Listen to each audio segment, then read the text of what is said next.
Gustavo Almeida kembali dari cederanya dan Persija tampil luar biasa. Main di JIS menjamu Bali United, Persija menang dong 3-0 dan Gustavo Almeida bikin 2 gol dan 1 gol lagi dicetak sama Witan Sulaiman. Kalau kita lihat dari segi starting 11 yang diturunin sama caretaker coach Persija Jakarta, ini benar-benar Persija tampil luar biasa banget ya. Mungkin tadi tuh salah satu permainan terbaik Persija di BRI Liga 1 musim ini.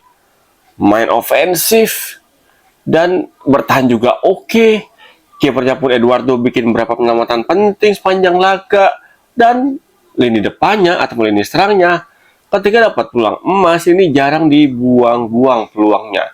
Gustavo Almeida lihat bikin 2 gol di pertandingan tadi. Yang pertama, gol pertamanya berawal dari umpan Witan Sulaiman dan diselesaikan dengan sontekan smooth oleh Gustavo Almeida.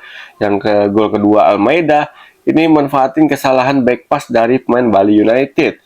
Dipotong sama Almeida dan ketika udah one on one sama kiper Bali United, Edison Meringa, ini lagi-lagi Almeida dengan gampang, dengan mudah untuk menjebloskan bola ke gawang Bali United. Sementara Witan Sulaiman juga tampil oke di pertandingan tadi, bikin 1 assist dan 1 gol, yaitu gol kedua dari Persija Jakarta.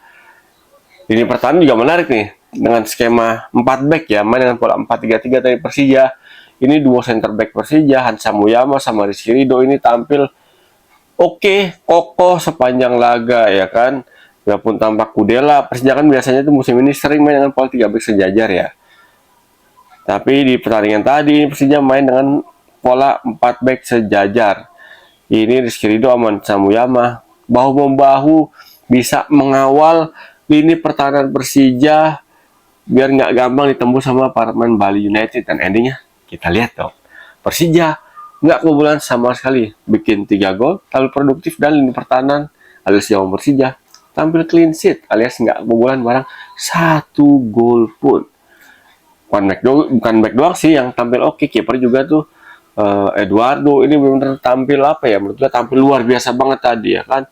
Pertama di babak pertama babak berapa tuh, ketika dia udah main Bali United udah one on one, ini Eduardo sukses menutup ruang tembak dari Irfan Jaya ya. Mau dikolongin sebenarnya tapi bisa ditip, bisa diblok sama Eduardo, kiper dari Persija Jakarta.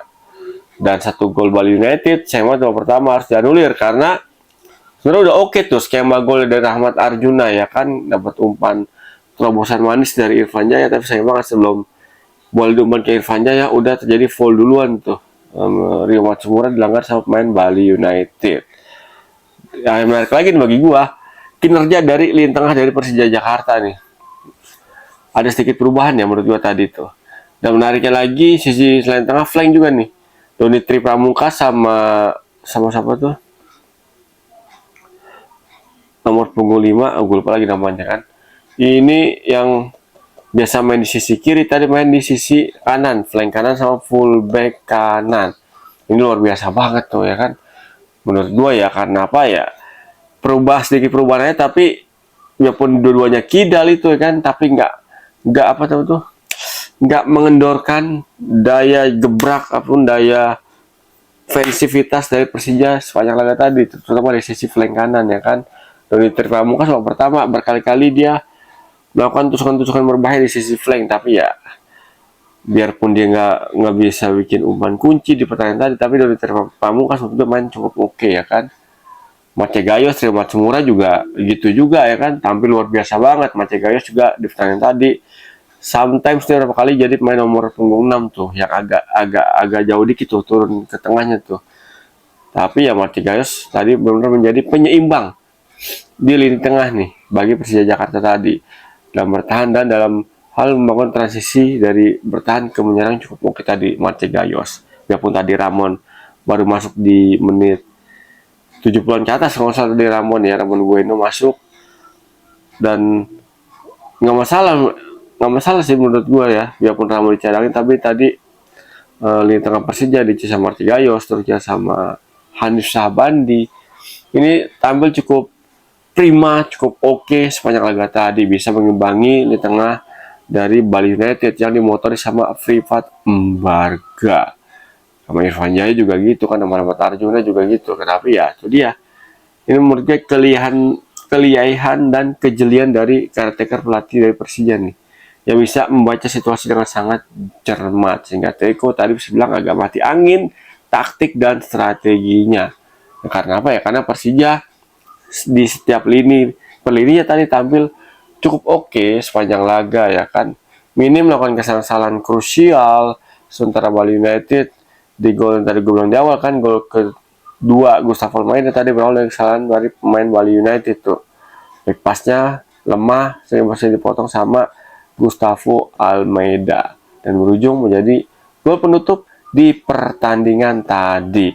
Emang sih Persija kalau main di JIS ya musim ini nih benar-benar tampil sangat beda banget, tampil menyala dan sulit dikalahin, dan cenderung seringnya menang tuh Persija Jakarta kalau mainnya di JIS, Jakarta International Stadium. Dan kita lihat nih di sisa 2 laga terakhir musim ini nih, apakah Persija bisa sama bersih kemenangan demi menjaga asa finish di 4 besar. Karena kan sekarang Persija biarpun tadi menang masih belum menyentuh 4 besar nih, masih ada di peringkat 6 besar kalau nggak salah tuh ya kan. Menarik kita nantikan nih. Nah, buat netizen, buat Jackmania gimana nih? Masih optimis Persija bisa sapu bersih 2 pertandingan terakhir di BRI Liga 1 musim ini.